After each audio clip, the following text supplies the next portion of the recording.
But this is the USI snack machine here. Some people call it the Mercado 5000. It's a 5 wide, so it'd be the Mercado 5000.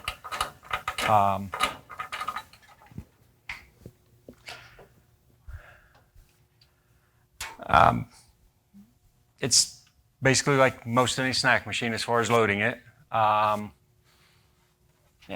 thanks, Norm. We've got the plastic shelves to pull out. You just slightly pick them up to lift them out. The delivery bin, this one's, I don't want to walk close to that speaker. Has this one got the 88 delivery bin on it, Norm? Yeah, it looks like it does. Yeah, so this one's got an 88 delivery bin where when somebody makes a selection, it lifts the floor up to raise it up a little bit higher so they don't have to reach down as far deep into the delivery bin. We've got the MEI CF7512 coin mech, the older model, the newer models, the Griffin with the 6 tubes, but this is the older 5 tube, and the MEI bill acceptor in here. I guess it'd be easiest just jump into programming prices, for instance, because I know a lot of you, especially now, are probably been changing a lot of prices lately and will be in the future. To change prices on this machine, there is a printed sheet on the board, and I realize it's not large print, but if you push the mode button, which is located in the upper right corner rather, you push the mode button one time, come out to the front, and the display, if there's no errors, I don't want to get too close to that. If there's no errors, there's it'll say motors and then a number, and that tells you how many motors are in the machine.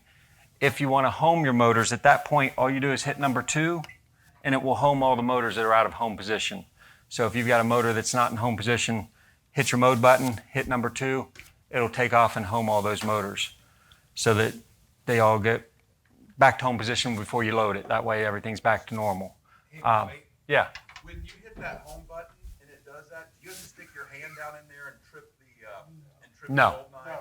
No. Okay. Nope. It will home it though. Keep in mind, all those products are going to drop to the floor. So keep in mind to start trying to catch products. But once you don't have to home them, but if you want to, you can. So you hit the mode button one time, it's going to say motors. At that point, you push number 5, that takes you to pricing. It says pricing on the display at this point. If you want to set an individual price, you'd press number 1, I believe it is. Let me make sure. Yeah. So if you want to just set an individual price, you'll push number 1, and it'll come up and show you. It says item, so now you choose an item. Let's say number 24. I hit 24. It shows me the current price. It shows me the item number, the current price. To change that price, I just type in a new price of, let's say, $1.50. Pound will save it. If I hit pound again, it will advance me to this next selection. If I don't want to change that price, I can just hit star and get out, or I can just continue hitting pound, and it will walk me through every price in the machine. So if I just want to quickly check my prices to see what all my prices are set at to make sure they're all correct, you can just at this point just continue to hit pound and it'll walk you through every selection. Keep in mind it's going to show you the selections that don't exist in the machine as well. Yeah. So a couple of years ago, USI said that they were making their board accessible with voice. Have you guys seen that yet? And did that come on automatically? Or do you have to separately? I do not know. I can look into that for you. I'm going to guess that if they do have voice, it's probably in their what they call their Evoke, their newer machine. It's a 6 wide. I'd have to check into it though for sure and find out. I'm asking since we're getting so many new machines in the next couple of years. Right. So let me check into that a little bit. I may even be able to find out if we take a break at some point. Maybe I'll make a phone call and see if I can. Sometimes I can get through. Sometimes I can't that quickly. We didn't see it at NAMA. No. Okay. So they may not. I knew I was legally blind. I asked him, if there are any special things they've done. All they talked about was the braille on the keypad. I'm like, Yeah, but that's not for everybody, right? That doesn't do everybody. Hey, Bobby, you said when you hit 2, to home. So does only the motors that need homed is wrong? Yes, only the motors that need homed. Yeah. Oh, yeah. It's not going to turn every motor. Yeah, absolutely. So if nothing needs homed, then nothing will happen. But if you got one chip or something that hung up, it's going to home that motor and drop that chip. You just want to be prepared because as it's scanning through, if it finds a motor, you may not notice that it's Yeah. home, and it's going to take off and run, and you're going to be dropping that product. So what I suggest doing, sorry, Bobby. No, that's is fine. like Bobby has the door right now. When you do that motor home, have the door setting like that. That way everything falls into the bin and not dropping Yeah. all over the floor. So basically, just on this machine, you could close the door and still stay in programming. So just hold the door almost completely closed when you hit that number 2. That way, everything drops in the delivery bin, and you can take it back out of there and put it away. But yeah, so pricing as far as the individual selections. If you only had 2 selections you want to price, hang on a minute. If you do wait too long on programming, it's like most old vending machines, it will go out of programming. So I waited too long, it went back out. So you hit the mode button again, number 5 to get into pricing. Number 1, I choose the selection I want of, let's say, 42. I change that price. I hit pound to save it, hit pound again. It saves advance me to the next selection. If I have now if I want to set maybe 64, I can hit star one time. It will step me back and allow me to put in another new selection. Now it shows on the display dashed lines, and now I can put in my 64, change that price, and hit pound again and save it. Or I can just continue hitting pound and advance all the way down to 64 and check all my prices as I'm going down. What I was saying as far as it'll show motors that don't exist, it's going to show me, for instance, on the top shelf, because it's snacks, it's only the even numbers. So it's 10, 12, well, it's going to show me 11, even though it don't exist. It's going to show me that, and it's going to show me a price on it. You don't have to worry about it being a wrong price or anything, because the machine's not paying any attention to it. Also, once it gets to 18, it's going to show me 19, 20, or 19, not 20, but so that's to set an individual price. If I want to set an entire shelf, I would hit number 5 again. It'll take me to pricing. Hit number 2, and when I press number 2, it will come up and show me shelf. It wants to know row. So now I just hit, let's say 4 for the 4th tray. It shows me a price on there. I can put in a price of 125, hit pound to save, and now that entire row is saved at 125. Or you can go back when you hit the mode button, hit number 5 to go to pricing. Once you're at pricing, you can hit number 3, and now it's the entire machine. You put in a price, you hit pound, the entire machine is that price now. Also, I brought with me, I believe Sally has them. I do. She does have them, okay. I made some sheets up. I didn't get them all completed, but I've got sheets on how to set prices on this, a single-page sheet that will tell you how to set the price on this. And I've got it on this, the Mercado snack, the AMS snack, and the Bev Max. I also gave her a thumb drive that has these on a thumb drive, so I think she's going to email them out so you guys will be able to get them on your phones and things, and hopefully have them on your phone so you can have it talk to you or whatever and give you the directions. But it tells you on this machine, hit the mode button in the upper right corner, press number 5 on the front. It steps you through step by step basically what I'm telling you.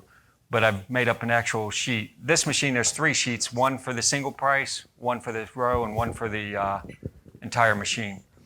Hey, Bobby, Yeah. what vintage computer book, because, a lot of us don't have brand new equipment, we've got older stuff. Right. So what you just showed on that board, how far back? This is the GVC2. This is probably the majority of what they've got, isn't it, guys? You guys would know this more than me. Do they still have some of those out there? Okay. There are some of the older USIs. The board setup is a little different, but the programming is pretty much the same. And Bobby, The way- I'm sorry, And the menus on them and how they're priced, it's pretty much the same. can you program that display to do a custom message? And the reason why I ask is because a lot of us have been pulling price tags out of equipment altogether. Right. Because of the you know what I mean? I know some of the manufacturers aren't even putting Yep. price tags in them anymore. Can you change that display so that it tells the customer to enter a selection to view the price? Because, you know, I know they put those little tiny stickers on the shelves on some of them, but I'm just curious if you could put that up there as an added, you know, I'm pretty sure on the BevMax we can do that. I just didn't know on the USI snacks would be good. I'm pretty sure you can on the USI snack. Okay. I don't know how. It's Okay. usually quite involved. But I can look into it. I mean, I'm sure I just it's, wonder if that's something at the factory, when the Bureau goes to order equipment, if they could have them Actually- preemptively do that for us, you know? right. The message that scrolls up there is fairly useless. I mean, Right. that would actually be a helpful message for the customers to know if they want to know a price, you know, enter it and see it. Right. Yeah. Because I agree. A lot of people are, in fact, the manufacturers now, a lot of them are charging us extra if we want to order them with price scrolls and things. That's an option now. That's not standard equipment anymore. Yeah, Chris. And regarding the price quotes, usually they limit out around 235 or something Yeah. close to that. And so this is one of the challenges we have in offering, you know, our fresh product. You know, right now pastry is crowding that price point even. Yeah. But what is USI seem like they're pretty tough to change the ribbons on. Yeah. What is the availability? Are those stock parts for you guys, or how long if we're needing to upgrade ribbons and compare the two machines in terms of how easy it is to change those ribbons? The problem with the USIs is we got to know which one you've got. Some of them scroll side to side, some of them go up and down, some of them are smaller. I mean, there's so many different scrolls.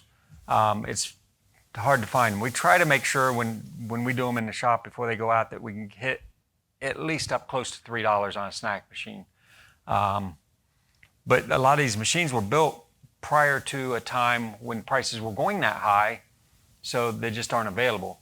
Like on a 501E, the factory never made a price label that went above $1.50. So, I mean, nobody's at $1.50 anymore on a bottle of pop, I don't think. So we always have to make a label on a label maker and put it on the button because they just don't have anything. But as far as the scrolls, Chris, a lot of times we have to order them. We don't necessarily always have them in stock, especially if you're trying to do an entire machine. Can remove the scrolls. To remove the scrolls, though, you got to take the whole front off the shelf, pull the scrolls out, and then snap it back on. On this one, it's not necessarily that bad, but like on the AMS, they end up usually breaking. The little tabs break off, and then they won't go back on. So if it's an AMS snack, I'd probably try to scroll to a blank or something on it. But yeah, on these, you can either remove them or just scroll to somewhere where it's in between. And then I've got to find out if there's a part number for the actual labels to put on the front of the shelf that says press selection to view price. Have you? I just had to order a set. Okay, good. We can get that part number out to you guys. Okay, good. Yeah.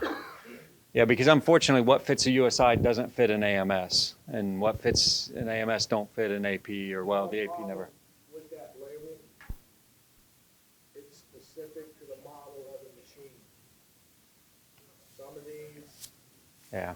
have taller fronts on them than others, you know, a little bit narrower. So you have to order it for the machine that you have. So they would need, they would need to have the model number and serial number of your machine to order that and make sure you get the proper one. Yeah, USI is always different than most manufacturers. When we call to get a part or call in to talk to USI about a machine, they want the model number and serial number right then, because they make changes on models and don't change the model number. They just continue on, but they made a change. Maybe they put a different kind of control board in this machine, but they just note it in their system, so they know when you call in, you give them the serial number, oh, that's this machine. So rather than change a model number, they just note everything in their system. The build list. Yeah, Yeah, it's like a build list. They look up to when that machine was built, here's what was built with, and then they know what you've got in that machine. So that's why a lot of times we want the serial number. If we've got the BE number, if you guys get us the BE number, we can look up the serial number from the BE number though. So either one works for us. So you've got, Are they still making the 933 USI snack? actually that was AP and no. Oh, JP? Yeah, that was AP. The 933 was AP. And when AP got bought out by Rowe or by Crane, they quit manufacturing the 933.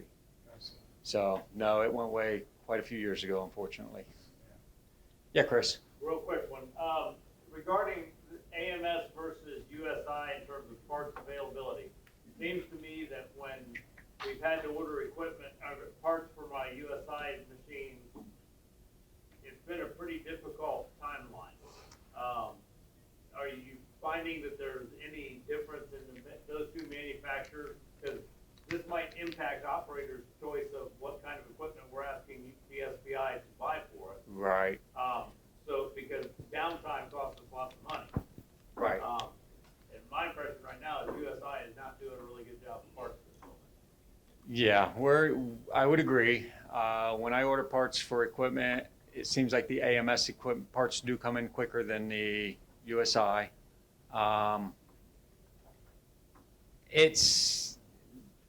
Today it's not as good as it was with AMS, but they're still coming in quicker than USI, but AMS has even slowed down some. But for the most part, yes, AMS, it seems like those parts come in quicker than the USI. Thank you. Trying to think, is there anything else on the snack machine? I mean, snack machines, you guys have all operated for a lot of years. I don't want to sit here and bore you on how to fill a snack machine or something. Is there anything you want to know in particular? Maybe cleaning and what other parts in there, I know cleaning the front end and all that kind of stuff. Sure. Keep the It's- bills hanging up and all that kind of stuff, and all that stuff. Right, yeah, we've got, actually, we've got some CoinMex and bill validators here that we can go through in a little bit on the CoinMex and validators on how to clean them a little bit. As far as the machine's concerned, the big thing on the snack machines is the wax on your bags of chips builds up on these shelves, especially if you notice it's your top couple of shelves because those are the most vended shelves. And cleaning that wax off, there is no good way, guys. Elbow grease. It's a lot of work. We've got some stuff we use. It's a wax stripper. It helps, but it's still a lot of scrubbing. There is no good way to remove that wax. We've tried a lot of different chemicals over the years and never came up with one that we can just spray on there and wipe it back off with a rag. It just doesn't seem to exist. I don't know what that wax is they put on those bags of chips, but it stays. I thought it was always sticky ice cream from you guys when they used to remanufacture them. Yeah, yeah, it's I'm just, like, that's just a frozen one, and I ended up with it, but, yeah. you know, there was a fellow that told me years ago that that's what it was. I'm like, no, I never believed it, but Yeah. you just said it, so. Yeah, it's the wax from the bags of chips. That wax from the bags of chips builds up on the shelves. That's why you don't see it on your candy shelves and your pastry shelves and stuff.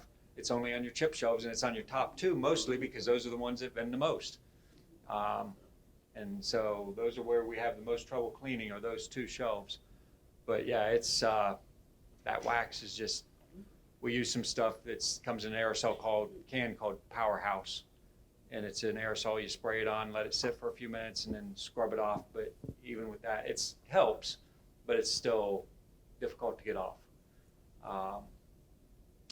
That's the main cleaning as far as this thing, as far as it would be the shelves. The shelves are, those top two especially, are where we get the dirtiest, the hardest to clean. Maybe wipe, Coin cup. Yeah, I was gonna say the coin cup, coin return cup, and your delivery bin where a bag of chips breaks or something, and you get some chips and stuff down there. Yeah. The coils, Mm-hmm. I assume you can order that with the different kind of coils, sizes and stuff. that you want. Yes. Also, do they pop into the motor like the other USIs, like the frozen As far as a frozen food, yes, they'd be similar to a frozen food. The coil snaps onto a hub, and then that slides into the motor.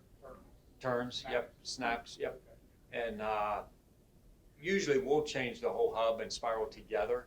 It's just easier, but we know how to take the motor out quickly. We got to take the motor out to do that. Sometimes I've had them fall off. Oh, the And then I spirals. figure out Yeah, how then to you get have to back figure on. out to get. Yeah, Yeah. yeah. Usually it's the hub's broke, but not always. Yeah. Yeah, Chris. Regarding cleaning the shelves, back in the day, the APs, you could just take the shelf out. I know with the USI and the AMS, I think they both use a socket that you can unplug. Are they both harnessed to the board? So you have to disconnect the harness, take the shelf out. You want to clean them on a table? Right. Yeah, the USI over on the right-hand side, as you're facing the machine on the right-hand side, there's a plug you unplug, and then you slide the shelf out. The AMS, unless they make a change, so far they have not, the AMS, you can actually remove their shelf with the harness still plugged in, and it's long enough you can get it out and set it up on top of the machine or set it on a table in front of the machine. That harness is long enough that they made it long enough so you could actually work on the shelf while it's still plugged in into the machine. So I can have the shelf sitting on a table and sit there and make bends on it and test it and things while it's sitting on the table. So the AMS is a little bit easier, a little more friendly than the USI. Oh, hold on, Scott. Yeah, what you got? So, I don't know. Hold on a second, Scott. She's bringing you a We're gonna microphone. have everyone speak into the microphone when they ask the questions, if that's okay, because we're recording this and we want to get good audio.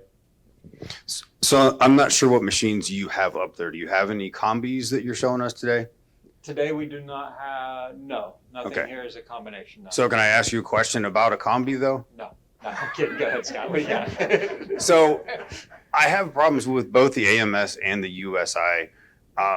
The bottles when they dispense, if I have them upright, which is what the customers prefer, obviously to be able to read the labels properly, they've actually dropped and sat vertically on in the dispenser, and it blocks the door. Yeah, so you can't open the door. Right. So I have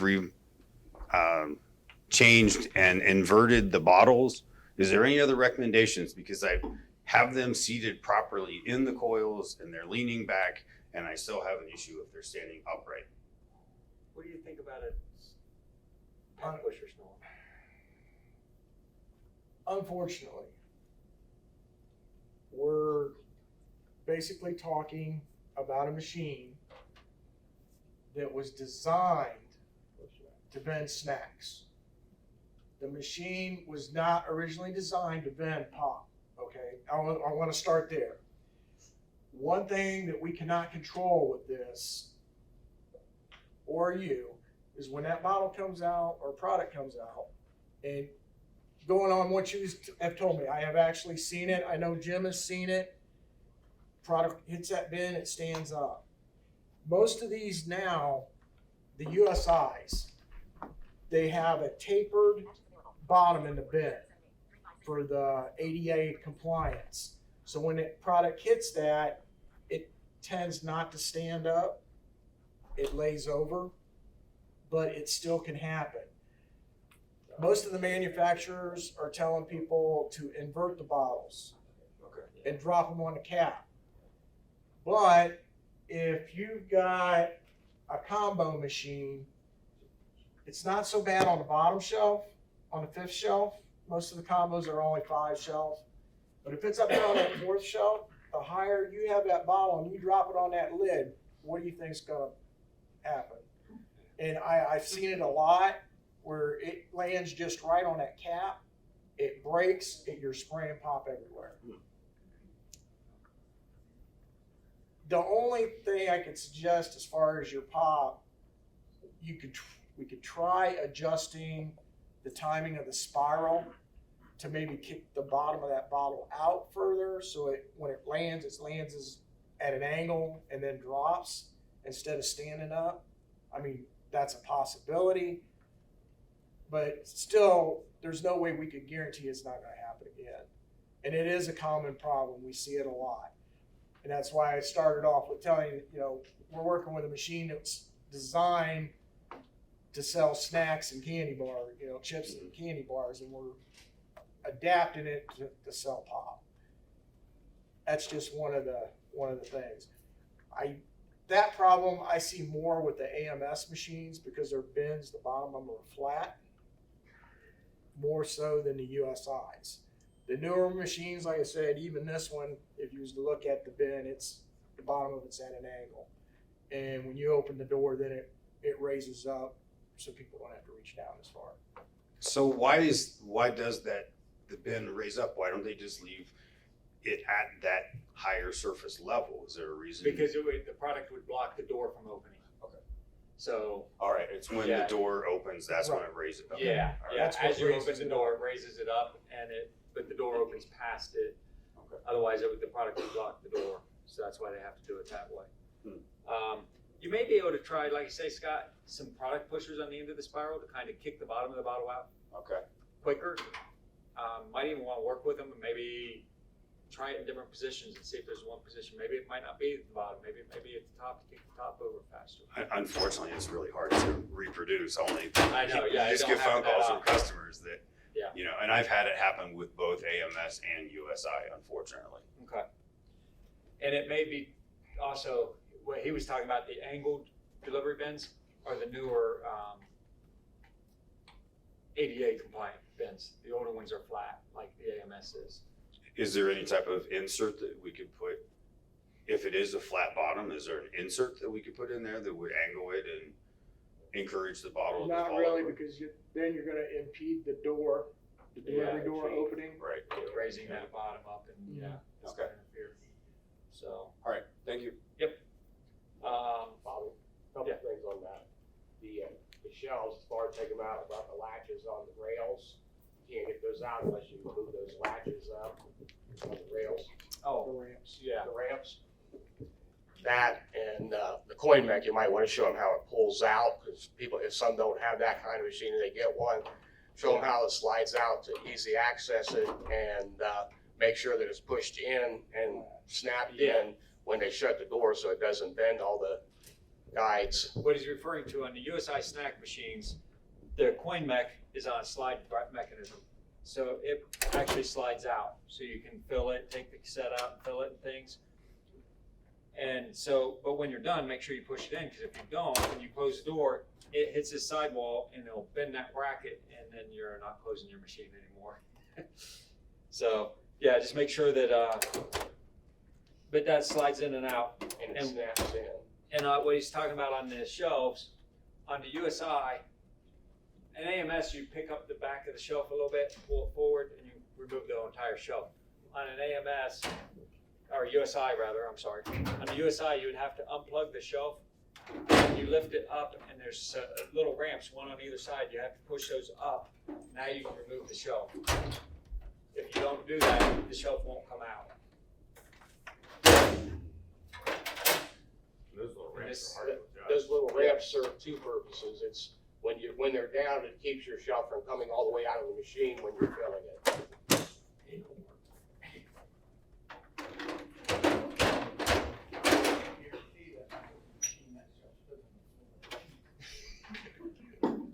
Yeah, Chris. After a price adjustment, probably one of the most frequent things we need to do with our machine, besides routine cleaning, is change coils. Yeah. And it's been my experience that coil changes on USIs can be quite a bit of a hassle compared to the AMS. And now, I've seen techs just on an AMS, just pull the coil out of the hub. Right. And you can do that for a couple iterations before you've worn the plastic too much. Right. But at least it's not an everyday occurrence. But with the USIs, my experience is you have to take the shelf out in order to change the spirals most of the time, because you've got to lift that cover over the back so you can bring your motors up. Yeah. And this is how we get the broken hubs. Yeah. Is if we try to do this Pull on that without. spiral, you pull on that spiral, Right, you snap so it off, and now it's going. This is another reason that operators might want to think about AMS as the preferred snack machine, because if you think you're going to be changing spirals from time to time as you introduce to different products, you're going to find it a whole lot easier to change an AMS spiral versus a USI spiral. And would you agree, Bob? Yeah, it's probably, yeah. Unfortunately, you know, the spirals all snap into the hub. They just twist and they unsnap. The problem is when you go to twist them when it's in the machine, the motor spins and you can't get it to unlatch, generally. Would you agree, Norm? I mean, generally you can't. You gotta actually physically hold the hub in your hand and twist it. And you can't do that while it's in the machine. So you have to disengage the hub from the motor. And you're right, it's easier to do it on an AMS snack machine than it is on the USI. The USI is more adjustable as far as the spiral. That's another thing, is the spiral, where the tip of the spiral lands, it can, instead of being down at the bottom like we always have it, and this is what we were talking about for you, Scott, instead of those spirals being at the bottom, they can be that spiral hub can be removed and put into the motor in any position. So you can have that spiral hub almost at the top if it bended better. Things like that. There's ways you can change things. The USI is much more adjustable than the AMS, but honestly, I think you've got plenty of adjustment on the AMS. You don't need what USI has. Just, You you want want to- to, The USIs are splined. The AMS motors and the older APs, you only have a limited number of positions you can put that spiral in. The USIs, you can go you have a lot more adjustment. on the timing of the spiral. That's the position of the front of the spiral is what we call the timing. Where, like, say here, the point of the spiral is at 6 o'clock. Just any number, I can do it anywhere with the USI. The AMS, you've only got what, six positions. Six positions, I think, yeah. So I've got a spiral in my hand with a hub on it. The USI hub has these plastic tabs on the back of it that snap, that when you install it, it goes behind a bar on the shelf, and that keeps it from sliding forward. And that's what Chris was saying before. If you yank on that spiral hub, you snap this tab off. When it's broke, now the spiral just falls out. But I can pass this spiral around. For those of you that don't know what I'm talking about with a hub, you can see on the end of the spiral. But he's passing it around now. And you can kind of see what we're talking about, the hub and the way it locks in. The other thing, when you pull your shelf out, especially on these USIs, I see a lot of people just push it back. They won't push it back any farther. If you don't hear that clump, you got to get that front back up to the top of that, back into place. I see a lot with lower shelves, they're not all the way back in. The machine's still going to bend, but your upper product can fall down and land on the front of that shelf. And the customer's not getting their product. They get their money back, but they didn't get a product. Next person comes along, buys something off that bottom shelf, they get a free bag of chips or candy bar or whatever that hung up on that shelf that didn't get pushed back in. Some of you that have the frozen USI machines, getting that shelf all the way back in is a definite need to be.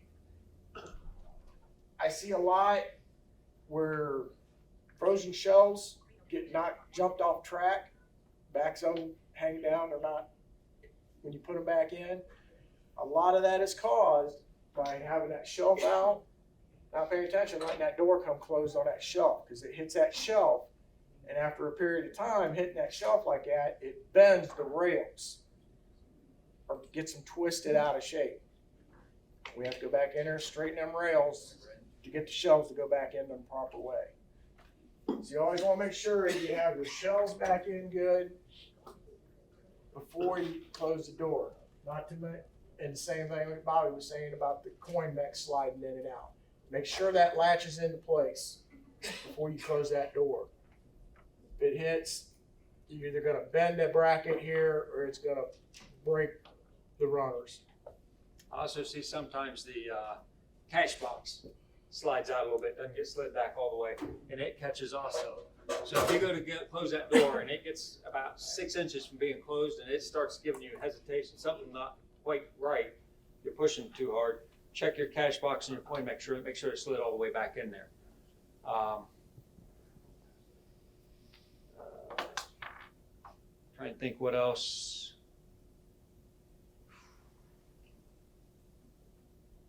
You got anything else on this? Regarding Yeah, what Chris. Norm was saying about the, doors coming closed. Uh-huh. Obviously, having the machine leveled upright in the first place is important to prevent that problem. Right. But beyond that, with frozen machines in particularly, to prevent them from getting knocked out of level, is this a situation, an installation where it's more imperative to have them bracketed with a tough front bracket or truss plate or something to where they're less likely to be knocked out of alignment from shaking or whatever? Because it's usually when customers shake the machine that they get out of level, presuming the installation happened properly in the first place. And we'll give the installers credit for getting the machine leveled up before they leave. But to keep them in level, is this a machine, a frozen machine or a refrigerated machine, USI, particularly important to have bracketed?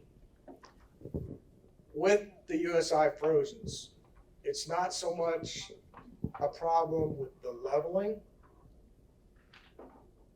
USI, on their harness that runs from the cabinet up to the door, they put a spring on that. And that spring is on there to pull the harness back in to keep it from getting pinched in the door. So when you have your door open, especially on a frozen or refrigerated USI, you always want to have if you have a cart, put that cart in that door to keep it from swinging back on you.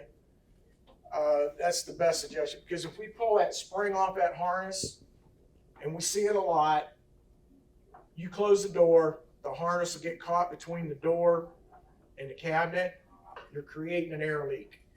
Next thing you know, you're going to see ice building up, or you're going to get a lot of moisture in the machine.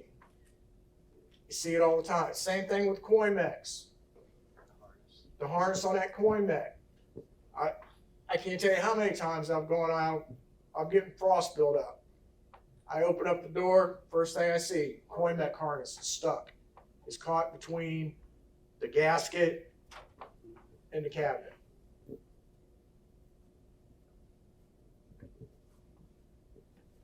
Can you repeat that, Norm, as far as the frost buildup? We do have that problem. A lot of times it's an air leak issue where either a coin mech harness or the cabinet harness has gotten caught in the door between the gasket and the door itself, which allows air to leak in. And it's a common issue we see a lot, but that doesn't necessarily mean that's what's causing your frost buildup in your machine. Just one thing to look for.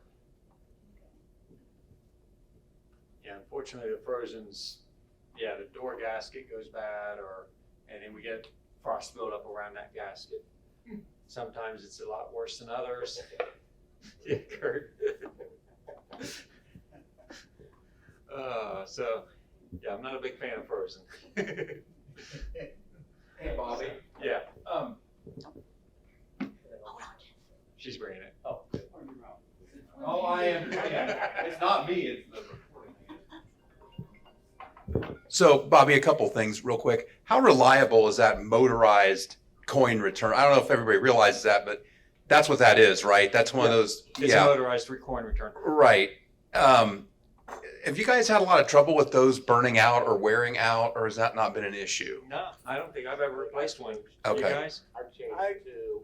Jim says he's changed two. I think I've changed one in probably the last 7, 8 years. Okay. How long has this configuration been around where the coin mech slides out like that?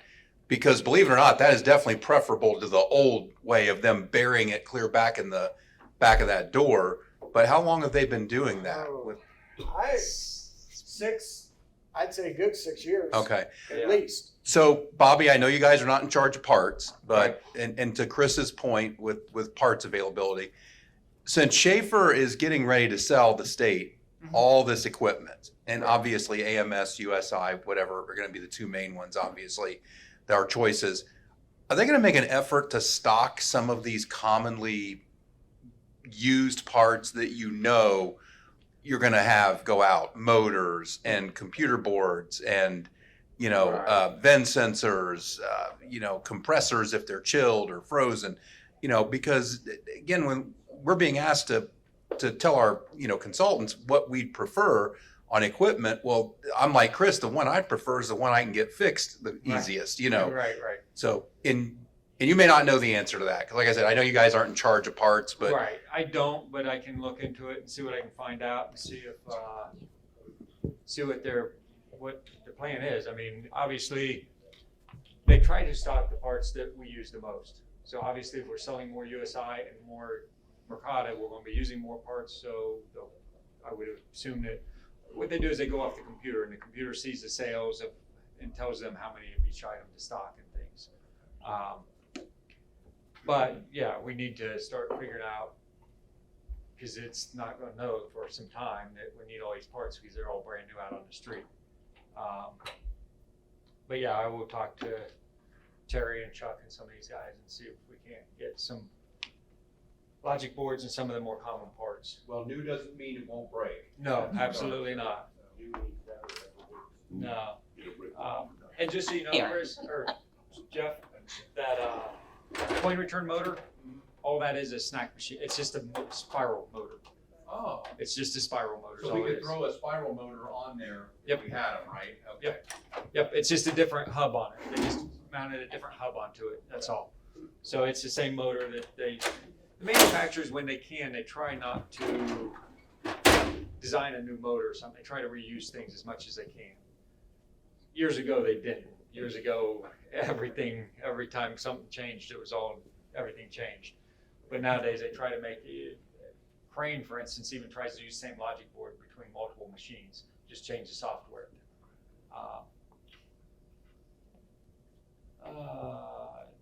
Anything else on this snack machine, guys? The USI snack? I'd just like to address the parts thing. Here, Jim. That is, simplicity is, from where I came from 24 years ago, before I came to Schaefer's, simplicity was their thing. They stuck with one snack, one coffee. That way they were able to have a lot more of those parts on hand because they weren't dealing with 5 different companies. So that, that if the state would do that, stick with one model, it would make it easier to stock parts instead of stocking for 3 to 5 different kinds of machines. I think that's where we're going, and I'm probably speaking out of turn. The only problem is both models, like AMS doesn't have a frozen. You guys keep that up there. For the Yeah. speaker. AMS doesn't have a frozen, so then we have to go with USI. So I mean that's where we get, but I think that's the whole thing of the modernization with USI and AMS. So for the parts. But just from personal experience, the frozen is really problematic. It is a nightmare. It's a nightmare. Sometimes we don't have an option. Yeah. Oh, I know. We still don't like them. We don't like them at all. Okay, guys, we're switching machines real quick. Just take a second here. Yeah, what you got, Dwayne? Okay, so like on this machine here, for some of, Hang on, I'll switch with you. for some of the newer operators, can you just kind of go through the maintenance that we should do on this? I mean, as far as changing the filters or anything else that we should do on a periodic basis, kind of what the recommendations are for that? I'm sorry, on which machine was it? The one with the USI? USI? Yeah. Well, there's no real filters or anything. Okay. The big thing would be keep those shelves clean. Because when the shelves start getting that wax build up on them, the bags start not falling off the shelf properly. They start hanging up and don't fall properly. Keep your shelves clean. And we'll go through the CoinMex and validators in a little bit, but maybe clean your CoinMex, your validators. There's not a lot you can do with a Bobby, I hate to argue with you, but there are filters on a lot of these. I mean, if a USI machine has a chiller unit on it, Oh, yeah. there is a refrigeration filter and there's a screen on the bottom of it. It is very important to not only keep that screen free of debris on the bottom, but also to change that filter. You know, Dwayne and I have these machines in outdoor environments where I change those filters every 6 months, you know. Now, So I just wanted to. Yeah, you're right. I forgot about the refrigerated. On your filter, you say you're changing every 6 months or so. Does it, I know the ones we're getting now and we're putting into the machines are, you can take it out. They're not washable. They're washable. The ones we're using in the shop are washable Okay. now. These are disposable furnace filters, like Okay. you would, you know. Yeah. But anyway, and I know they have the washable ones now, but the way I look at it, you'd have to have twice as many because Right. in our venue, you have to pull it out, take it with you, put the clean one in, take Right. it back to wherever you No, I agree. bought, you know what I mean? So, but more importantly than that, keeping that bottom screen. Yeah, right below, Yeah. right below where Jeff's talking about is on the underside of the machine, right below the filter. So it's between the, as you're facing the machine on the right-hand side between the front and rear leg, there's a long screen under there. It's not removable. The only way to clean it is to brush it off or something. I would recommend you power the machine down, brush it off, clean up the dirt on the floor so you don't just suck it right back in, and then restart your machine. But that one's really important because that's the one everyone forgets to clean. They clean the filter, got a nice clean filter, but the screen's all plugged up, so it's just the same as having a plugged up filter. Not much difference. But yeah, a lot of people don't realize the screen's on the bottom. You're right, Jeff. And I forgot about the refrigerator. He said the snack, and one we have up here is not refrigerated. But some of our snacks are chilled, so. Yeah, yeah, you're right. You guys use a lot of chilled snacks. And the combis, yeah, the combis are the same thing. Yep. Yeah, good point. To clean the wax off, it's probably not going to do a lot by itself. You're going to need some sort of wax stripper or something. Yeah, with the wax stripper. We use that, or like a, we call them green scrubbies, but like a Scotch-Brite scrubby. You're not gonna hurt the shelf doing that. You probably don't want to use necessarily a brand new one on there, but one that's wore down some, maybe a little bit. Something that's not, you don't want something super abrasive, but it's going to have to be somewhat abrasive. A brush would probably help quite a bit. Has anyone ever tried a magic eraser for the wax? I don't know if that would be. Don't know if we've tried that. We've tried some pretty harsh chemicals. Yeah. And they just didn't work. I don't know why, what this wax is, but yeah, the magic eraser, we've never tried it in our shop, no. So, in a USI combi, where is this filter you're talking about? Because I'm not even aware that they're. Okay, so on a USI, when you open up the door, on the hinge side, down at the floor, straight back in, there's a filter. Okay. And it's, looks like a paper filter for a furnace, depending on which version you've got. Okay. It's about, I'm trying to remember, is it 25 by 12, I think? I think it's, 25 by, 12, is it 12? Yeah, it's about 12 inches tall and 25 inches long, so it goes all the way to the back. And you just slide it out. If you've got the disposable, you just throw it in trash, get a new one at the hardware store, whatever, slide it in. Or they do have the ones, like I was saying, that are washable. Some of them, now I think when we send them out of the shop, they're probably coming out with the washable, just because that's what we have in our stock, Hey, parts. Bobby, Yeah. Jim just brought up a point. Here lately, they kind of went back to the disposables instead of the washables. Oh, okay. I guess we're back to disposable. Sorry. So does AMS have a filter that needs to be replaced as well? No. For No. combi? No, they have a screen that you just clean the Right, screen. it's very annoying that pops up all the time saying clean screen. Yeah. You know, That's- error message. I learned When that we that's get to programmed into it. With the AMS, we'll show you where the screens are located on those. Yeah, we'll pull the AMS up here in just a little bit and we'll do it. And Aaron has a question here. Question. Aaron. All right, on that machine that we were passing that spiral around, Uh-huh. I just broke one the other day. I'm going to admit it, I did it. What I did, I tried to remove that, and I just pulled that thing directly right out of the motor. Yeah. Is that thing supposed to snap into the motor? No, what happens is built in the shelf, there's a lip that stands about 3/8 of an inch tall. that stands, so it goes from floor to ceiling. It's a little wall, about 3/8 of an inch tall. So you physically have to take the motor, pick it up in the air, slide the spiral in, and then drop it back down, and it slides, that back tab that you broke off slides behind that wall, and that's what retains the spiral in the machine. So if you pull it, you break off the retainer that keeps it in there. So, okay, then actually, I didn't break it off, then it was already that way. Because, well, maybe, I don't know. But I just want to know, because I want to know the proper way to install it. I Okay. thought that those, Well, I what just we'll do want is to know. get with one of us Yeah. here. I want to when see we it. do a little hands-on. Yep, We'll I go wanna to see the it. machine and we'll show you how to change one. All So right. you have to remove a cover or a retainer that holds the motors in place and then lift the motor up and actually do it that way. Before you can pull that out. Yeah. Bobby, the Okay. beverage ones work differently though, at least on mine, because I've got beverage shelves. Beverage in my shelves are USIs, different, and yes. They do pull straight out. You don't have, you're right on those doubles, you have to lift up and Yeah. pull them out. But on those beverages, you just have to bust your knuckles and rip the Yeah, coil out. the beverage shelf uses a snap-in.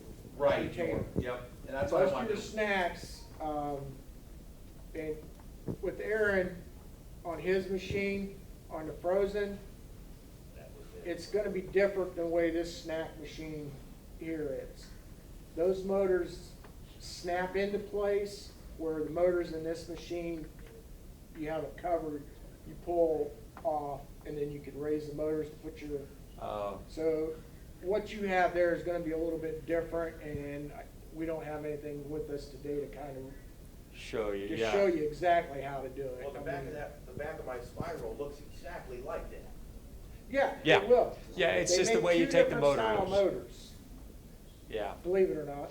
Because it just, if I push it back into the motor, it just falls out. Right. Yeah. Because you gotta get All that, right. you gotta get that retaining, that hub behind that retaining wall.